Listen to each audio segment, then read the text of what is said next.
سڵاو پۆپۆلیزم چییە؟ کەی سەری هەڵداوە؟ بۆچی سەری هەڵداوە؟ ئایا پۆپۆلیزم وەک دیاردەیەک هیچ ئەرگۆمنتێک و بەڵگەیەکی هەیە بۆ ئەوی لە مێژوودا بمێنێتەوە و دەور ببینێت؟ ئایا دەوربینینی ئیجابی دەبێت یاخود سەلبی دەبێت لەسەر کۆمەڵگەی مرۆڤایەتی؟ بینەرمان.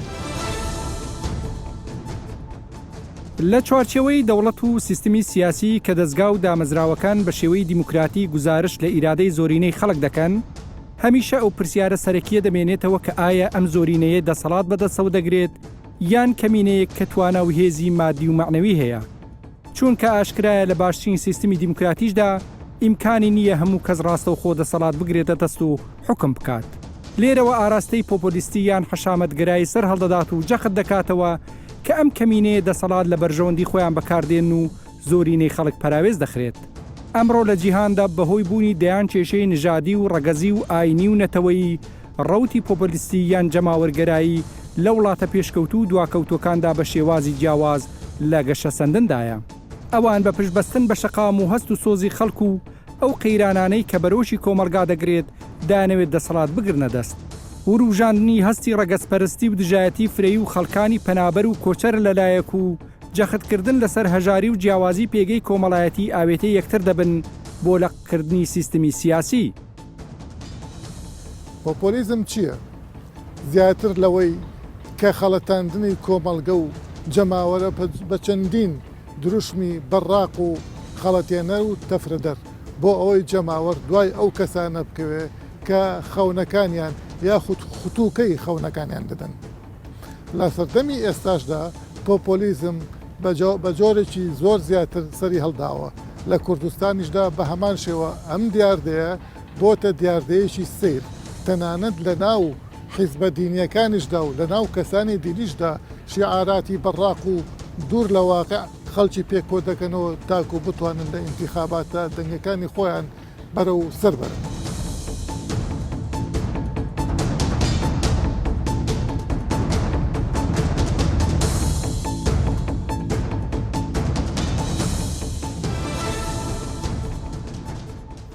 پۆپۆلیزم زاراوەیەکە کە زۆر جار ئەیبیستین هەر کەسەی بە شێوەیەک بەکارێنێ بۆ مانایەکی تایبەت. من ئەمێ لێرەدا بڵین پێناسێکی نەوەعەن ماوردی پۆپۆلیزم بکەین، بزانین پۆپۆلیزم چییە؟ پۆپۆلیزم وەک ئەو چەمکەی کە ئێستا لە سیاست بەکاردەهێنرێ بریتیە لەو دیاردەی کە هەوڵەدا پشت لە دامەزراوە بکات و حەشامەتگەری بکات و خەڵک کۆ بکاتەوە بۆی بتوانێت بە زەبری شەقام و بە کۆکردنەوەی خەڵک دوور لە دامەزراوەکان بوونی خۆی بسەپێنێت. ئەم حاڵەتەش زۆر جاران بە یاریکردن بە یاساکانی کۆمەڵگە بە تایبەتی ئەوەی کە ئێستا لە ڕۆژاوا پێی دەڵێن لیبرال دیموکراتی. باشە، بەم قسەی بەڕێزت پۆپۆلیزم دژە نیزامە، دژە سیستمە، ئەتوانین وا بڵێن؟ بڵێ خۆی دیاردەی پۆپۆلیزم چ کاتی سەر هەڵدەدات؟ پرسیارەکە لێرە گەر ئاوا لێ بکەین. پۆپۆلیزم ئەو کاتە سەر هەڵدەدا کە سیستەمە سیاسێکە تووشی کۆمەڵێک کەم و کورتی دەبێ دەستەوەستان دەبن لە ئاستی چارەسەرکردنی ئەو گیر و گرفتانە. بۆیە لەم حاڵەتەدا گەر سیر بکەین لەکەیەوە دیاردەی پۆپۆلیزم لە ڕۆژئاوا بۆتە دیاردەیەک خەڵکانی تریش چاوی لێ دەکەن لەو وەختەوەی کە سیستەمی دیموکراتیا سیستەمی لیبرال دیموکراتی کۆمەڵێک ئای بوو کەم و کورتی لێ دروست بوو بۆیان چارەسەر ناکرێت. لە دوای جەنگی جیهانی یەکەم من ویستم نەگەڕێمەوە بۆ باگراوندە مێژوویەکەی کە ئێستا بڵین کە سیستەمی لیبرال دیموکراتی خۆی بە سیستەمێکی پتە و دەزانێت خۆی بە وەکو فرانسیس فۆکۆیاما دەڵێ بە کۆتایی مێژوو دایدەنێت کە ئەمەیتر دوایین سیستەمە بۆی کە کۆمەلگا بتوانێت بە شێوەیەکی خۆشگوزەران بژی. بەڵام بۆ ئێستا لەم سیستەمەیە ئەم دیاردەیە سەری هەڵداوە ئەوەیە کە سیستەمەکە تووشی کۆمەڵێک کەم و کورتی و ئایب و ئار دەبێ، بەڵام دەسەڵاتدارانی سیاسی یاخود موسساتی دەوڵەت ناتوانێت ئەو کەم و کورتیانە چارەسەر بکە. بۆیە خەڵکانێک دروست دەبن لە ڕێگای ئاماژەکردن بۆ کەم و کورتیەکان، لە ڕێگای بەرچاوخستنی کەم و کورتەکان دایانەوێت خەڵک پشت لە دامەزراوەکان بکات و بە شێوەیەکی ڕاستەوخۆ دامەزراوەکان پک بخەن و ناهاوسەنگی لە ناو پرۆسە سیاسەکەیان دروست باشە وەکو با بڵێم بەم شێوەیە مێژووی سەرهەڵدانی ئەم حرەکەتە ئەگەر ڕازبیان ئەم ئایدۆلۆجیە بەڕێزت ئەیگەڕێن تۆ بۆ سەدەی بیستم یا لە مێژوو شار هەبووانێ خۆی وەکو مێژوو هەشت سەرکردەیەک ویستە بێتی بە شێوازێکی خەڵک کۆکردنەوە چوو بێتە دەسەڵات یان هەوڵی دابێت کە دژایەتی بکات بچێت دەسەڵات ئەم پێی دەوێت دیاردەی پۆپۆلیزم بەڵام ئەو دیاردەی کە ئیمڕۆ هەیە لە ناو سیستەمی ڕۆژاوایە بە تایبەتی کە باسی دەکەن وەکو سیستەمێکی لیبرال دیموکراتی دەگەڕێتەوە بۆ ئەو کەمە کورتیانەی کە لە ناو سیستەمە سیاسەکەیە دروست بوو. با بڵین کە فەیلسوفی چۆکو کارەشمیت کە خۆشی نازی بۆ لە سەرەتایە باسی واکە کە بڵین لە دوای جەنگی یەکەمی جیهانی زۆرتر خەڵک وای لە هاتۆ گاڵتەی هاتۆ بە سیستم یا بە دیموکراسەتی لیبراڵی بۆیە ڕوو ئەکاتە ئەم حیزبانەی کە با بڵین خەونی خۆش ئەگەر ڕاست بم خەونی خۆش بە خەڵکەن خۆ ئایا کۆمۆنیستیش ناچێتە نا ئەو چوارچەوە پۆپۆلیستە بۆ شوێ کە خەون ئایا بە خەڵک یۆتۆپیایکی ئاتێ کۆمۆنیست ئەتوانم بڵێم جانبێکی ترە چونکە کۆمۆنیزم لەگەڵ بەرامبەر بە سیستەمی سەرمایهداری دوو سیستەم بوون لە دوای حربی لە دوای شەڕی یەکەمی جیهانەوە منافەسەی یەکتریان کرد ئەو بەڕووخاین دیواری بەرلین کۆمۆنیست لە بەرێک هەڵوەشا و سەرمایهداری بڵێن دیموکراتیت بردیەوە کۆمۆنیزم بە تایبەتی ئەتوانین بڵێن ئەو ڕەوتەی کە یەکێتی سۆڤێتی پێشان سەرکردایەتی دەکرد زۆر هەوڵی ئەدا کە کۆمۆنیزم بە سەرانسەری جیهانە بڵاو کاتەوە بەڵام حیزبە کۆمۆنیستەکان حیزبێکی مەرکەزی و ڕێکخراو بوون هەوڵیاندا لە چوارچەوەی ئەو ئایدۆلۆژیکە هیانە خۆپیشاندان کەن یان خۆیان هینکەن خۆیان نمایشکەن ئەوان ئەتوانم بڵێم هەوڵیاندا کە بە شێوەیە کە ئەوە بڵاوکەنەوە کە ئەوان کۆمەڵگەی سۆشیالیستیان دەوێت بەڵام ئێستا لە ناو پۆپۆلیزمە پۆپۆلیزم تایبەت نییە بە ئایدۆلۆژیکی دیاریکراوە سا بۆ نمونە هەمانە ئیسلامی سەلەفیە پۆپۆلیزمە تەماشا دەکەی پەنا بۆ یاساکانی دیموکراتی دەبات لە ئەوروپا خۆپیشاندان دەکات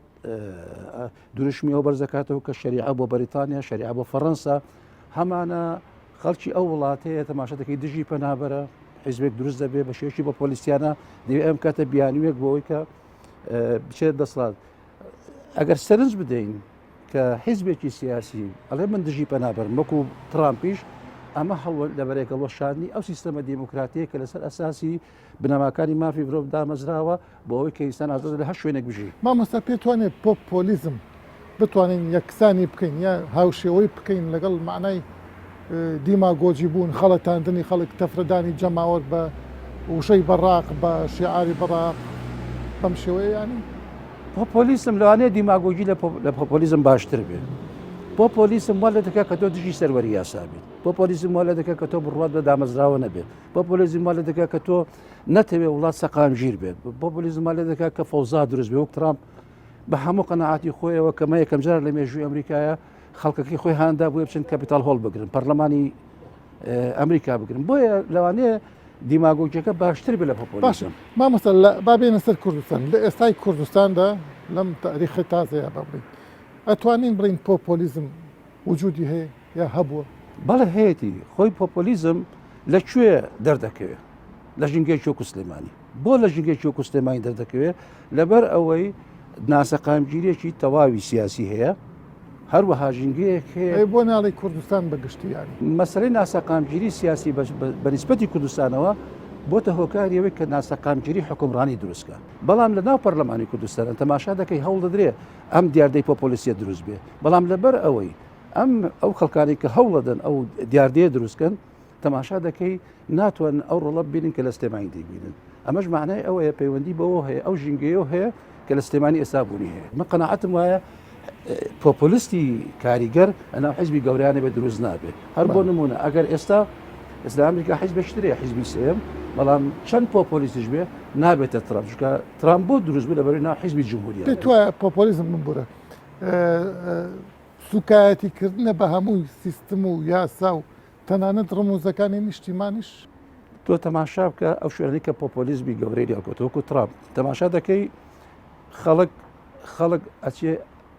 ئەو ڕموزانە دەشکێنێ کە پێیان دەدە باوکی دامەزرێنەری ئەمریکا. ینی ئەمە لە کوردستانیشە کە دیاردەی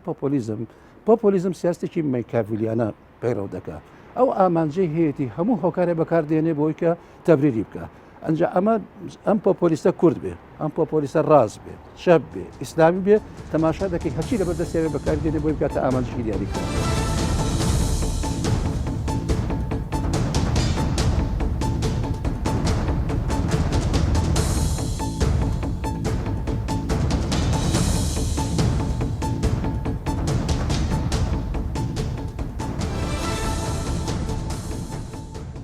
بەڕێزت پۆپۆلیزم چ مانایە کە گەێنێ بە شێوکی گشتی؟ پۆپۆلیزم ئەگەر طبعا تەفسیراتی زۆرە، خودی پۆپۆلیستەکان تەفسیری خۆیانیان هەیە و خەڵکانی دیکەش مەسەلەن زانای کۆمەڵناسی هەیە، ئابووریناس، ئەوانە هەر یەکە و تەفسیرێکی لە بۆ دەکەن، بەڕاستی هەتتا سیاسیەکانیش تەفسیرێکی تایبەتی لە بۆ دەکەن، بەس بۆ خۆیان پۆپۆلیستەکان و تعبیر لە خۆیان دەکەن کە ئەوان با بڵێن بزاوێکی خەڵچین تعبیر لە ئیرادەی حەقیقی خەڵک دەکەن، نەک لە ئیرادەی نخبەیە کە لە دەسەڵاتە، ئەو نخبەیە کە کۆنتڕۆلی هەموو شتەکانی کردووە. لەو ڕۆوە ئەوان خۆیان وات ناودەنێن کە ئێمە و ئەوان خەڵکانێکن دەسەڵاتداران و ئەو نخبەیە یان دەستە بژێری کە حکم دەکا، ئەوانە لە دەرەوەی ئیرادەی میلەتن، ئەرستۆکراتێکەوە، ئەوان بەس دەبێت وەکو خۆیان ئەرستۆکراتێکن، بەس دەڵێن ئێمە کەسانێکی تعبیر لە ئیرادەی هەرە زۆری خەڵک دەکەن. ئەمە پۆپۆلیستەکان خوانەوە ئەی بەرامبەرەکان چۆن تاریفیان دەکەن؟ بەڵام بەرامبەرەکەیان بە زۆرێکی دیکە تەفسیری ئەوە دەکەن کە پۆپۆلیستەکان کەسانێکن هەوڵ ئەدەن کە زهنیەتی خەڵک بخوێنەوە بە پێی ئەو قۆناغی کە کۆمەلگایەکە تێدەپەڕێ و هەوڵ دەدەن زیاتر سوء ئیستفادە لە هەندێک ئەزەماتی زۆر با بڵێن ڕیشەدار وەربگرن و تەوزیفی سیاسی بکەن. یعنی ئەوان سود لە قەیرانە سیاسی و اقتصادی و ئەمانە وەردەگرن، بەڵێ بەبێ ئەوەی ڕوئیایەکی قوڵیان هەبی بۆ چارەسەرکردنی کێشەکان یاخود دەستنیشانکردنی هەندێک کێشەی زۆر گرنگ کە پەیوەستە بە خەڵکەوە بە کێشەی خەڵکەوە بابرێن لە ناوەڕاستدابی. ئەوان ئەوەیان نییە، بەڵکو زیاتر ڕادیکالین، دەڵێن کۆمەڵی خەڵک، یعنی پۆپۆلیستەکان دەڵێن کۆمەڵی خەڵک ئیرادەی ئێمەیان بردووە، ئیرادەی ئێمە دەبێ ئێمە لەوێ بین، ئێمە نوێنەری میلەتین. ئەوان چێن؟ ئەوان کۆمەڵێک ئۆلیجاریشکن، یان ئەوانێک کە با بڵێن سەرمایهدار و پارەدار و دەسەڵاتدار و خەڵکانی بەتوانای حتا بەتوانای فکریش ئەوانیش ڕۆڵ دەبینن لە بەڕێوەبردننی دەوڵەت. بەس ئەمە ئەوان ئەگەر لە ڕێی دێم انتخابات و دیموکراسیێتەوە بێن چایب یانی ئیشکال نییە لەوەی کە ئەوان لە ڕێگەی انتخاباتەوە دێن و فعلەنیش بە تایبەتی لە ئەوروپا، یعنی بە درێژایی مێژوو شەڕێکی خوێناوی بەو شدەتە نەبووە کە بە ناوی ئەوەی شعبەویەت و نخبەویەت، یان ئەوانێ لە دەسەڵات نە، ئەوانش هەوڵیان داوە ئیستیفادە بکەن لە ئەو دیموکراسیەتی هەیە. بەڵام ئەوان پێلەوە دادەگرن کە ئەوانەی لە دەسەڵاتن یان ئەوانی دیکە هیچیان تعبیر لە ملت ناکەن، لە تموحاتی خەڵک ناکەن، تعبیر لە معاناتی خەڵک ناکەن. بمرە مامۆستا، ئێستا ئەتوانین نمونەیەکی دەسەڵاتی پۆپۆلیست بێنینەوە بڵین لە دنیاە لە مێژووی تازەیە وەک چێ؟ بەڵێ زۆر، بە تایبەتی ئەگەر زۆر دوور نەڕۆین، یعنی لە ڕووی مێژوویەوە نەگەڕێنەوە زۆر بۆ دواوە، ئەو ساڵانی هەشتا مەسەلەن لە وڵاتانی ئەوروپای ڕۆژهەڵات یان ئەوروپای شەرقی کە ئەمریکای لاتینیش زۆر، ئەمریکای لاتینیش، بەڵام ئەوان تەبعاً جیاوازی لەبەر ئەوەی دەڵێن پۆپۆلیستی ئەو وڵاتانەی کە بە ناوی مقاومە و شۆڕژێریەتی هاتنە مەیدان، بە تایبەتی لە ئەمریکای لاتینی خەسڵەتیان زیایە لەوەی لە ئەوروپا لە سیستەمێکی دیموکراسی پەیدا بوون لە و هەروەها لە ڕۆژهەڵاتی ناوەڕاستیش باشە پۆلیسی ڕۆژهەڵاتی ناوەڕاستی جیاوازیانم بۆ دیاری بکەیت یانی ئەوەی کە لە با بڵێن لە ئەمریکای لاتینی بوو طبعاً زۆر بەلایەنەوە گرنگ بوو کە دووسێ شتیان باز دەکرد کە دەیخوارد بە نسبەت خەڵک یان خەڵک گوێی لێ دەکرد ئەویش ئەوە کە ئەو دەسەڵاتەی لەسەر حکومە دەسەڵاتێکە پەیوەستە بە ئیمپریالیەت پەیوەستە بە کۆنەپەرستی ئەوانە سەرمایەدار و بورژوازی خۆیان ڕێژن و ئەوانە قوتی خەڵکەکەیان خواردووە و ئیدارەی دەوڵەتی پێ دەکەن بۆیە دەبێت ئەو حکوومەتە لا بکەوی باشە مامۆستا فەنزوێلا باشترین نمونەی حکومێکی پۆلیسەوە بزانم فەنزوێلا هەر فەنزوێلا نە ئەمریکای لاتینی بە شێوەیەکی گشتی چیان کردو بۆ خەڵک ئەوە بۆ کردویان بۆ نمونە نیکاراگوا وا بوو هایتی وا بوو بەرازیل وا بوو ئەرجەنتین وا بوو فەنزوێلا تا ئەسا شوایە فەنزوێلا تا ئێستانێکە شوایە خیتابەکەی بەڵام کێشەکە لەوەیە مانایوە نییە هەموو ئەو خیتابەیەی شعبەویەتەی کە لە فەنزوێلای هەیە یان لە ئەمریکای لاتینی هەیە ڕاستێکی مێژووی تێدا نەبووە هەندێک حقائقی تێدا نەبووە ڕاستە مەسەلەن ئەمریکا دەسەڵاتی بەسەر ئەو وڵاتانە هەبوو داگیری کردبوون مەسەلەن شەریکاتی سناعی گەورە شەریکاتی بابلێن سەرمایهداری ئەو کارتێلە گەورانە ئەو وڵاتانەیان داگیر کردبوو ئەوە حقیقت بوو لە کۆبایەوە بگرە هەتا دەگاتە بەرازیل و ئەرجەنتین ئەمانە خۆی نمونە یعنی نموزەجێکی بەرچاو بوون لە بۆ ئەوەی شعبەویەت دەور ببینی لە دژایەتیکردنی چێندەر با بڵێن داگیرکاری لە ڕێگەی لابردنی دەسەڵات تۆ پێتوانێت کۆمۆنیزمیش هەژارێکە لە پۆلیزم و شعبەویەت کۆمۆنیزمیش بەڕای من بە شێوەیەک لە شێوەیەکان یعنی دەتوانین بڵێن پۆپۆلیزمیەتی تێدا هەبووە بەڕاق و بە دروشمی زل و زەبەلاح و چینی هەژار و کرێکار و دوایی چین و هەژار و کرێکار لەم کەس چەساوەترن لە وڵات خۆ کێشەکە لە کوێن دەرێت کێشەکە لەوەیە پۆپۆلیزم چونکە ئەوەی کە لە دەرەوەی دەسەڵاتە و ئەوەی کە دێتەوە دەسەڵات یعنی بزانە شتێک هەیە دەبێ ئەمە ئەوە لێک جیا بکەینەوە ئەوەی لە دەرەوەی دەسەڵاتە شێوەی خەباتی یان شێوەی ئیشکردنی جیا ئەوەی کە لە دەسەڵاتە پۆپۆلیزم لە هەردوو حاڵەت تعددیەت یان فرەیی ڕەفز دەکاتەوە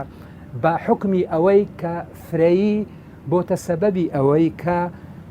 دەنجی ئەکسریەت ئیرادەی ئەکسریەت بخورێ بۆیە هەر لە ئەساسەوە پۆپۆلیزم ڕەفزی تعددیەت دەکات و ڕەفزی ڕەئی دووەم دەکات ڕەئی مخالف دەکات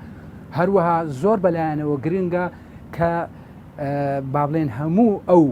وەزعەیە کە لە نێو کۆمەلگا و لەسەر ئاستی نێتەوە ڕوودەدا دەیبەنەوە سەر نخبەکە و هەروەها مەسلەی فرۆشتنی نیشتمان مەسلەی ئەوەی کە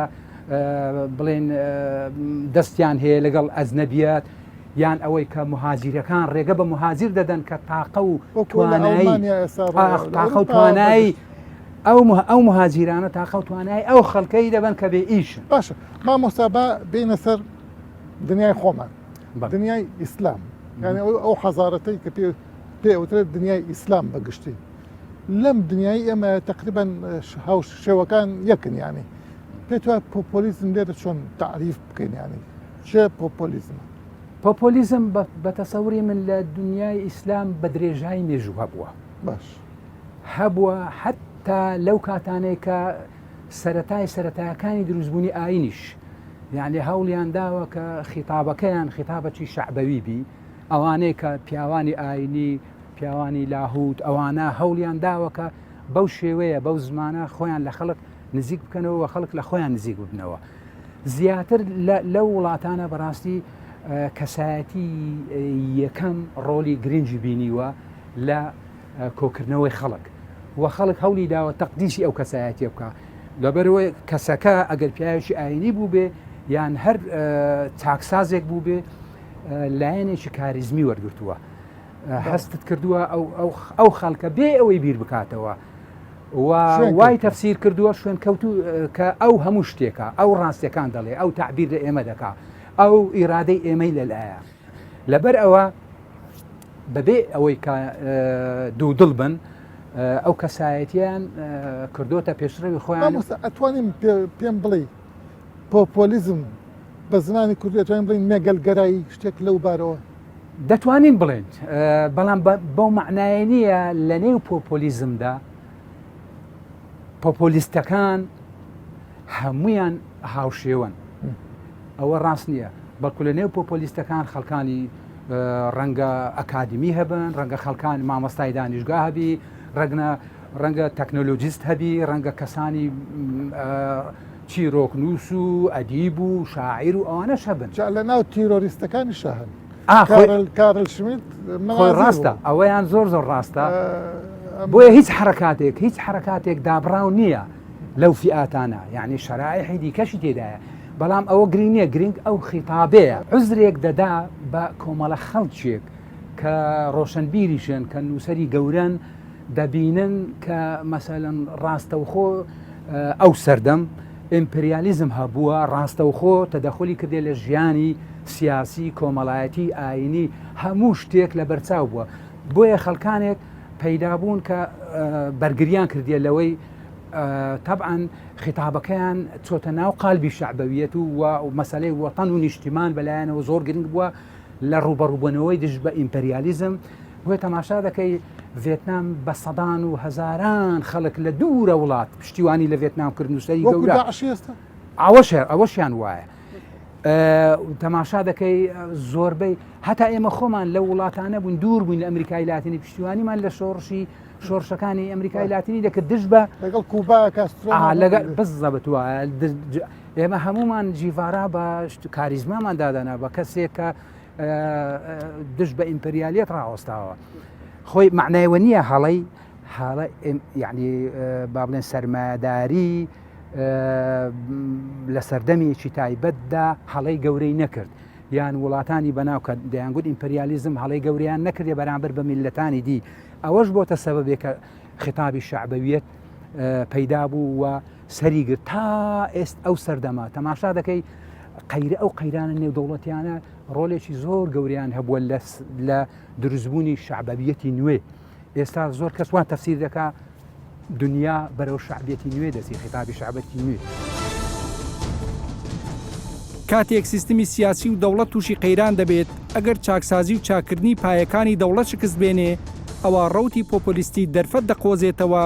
بۆ گەشە و دۆزینەوەی پێگە بە ناوی جەماوەرەوە.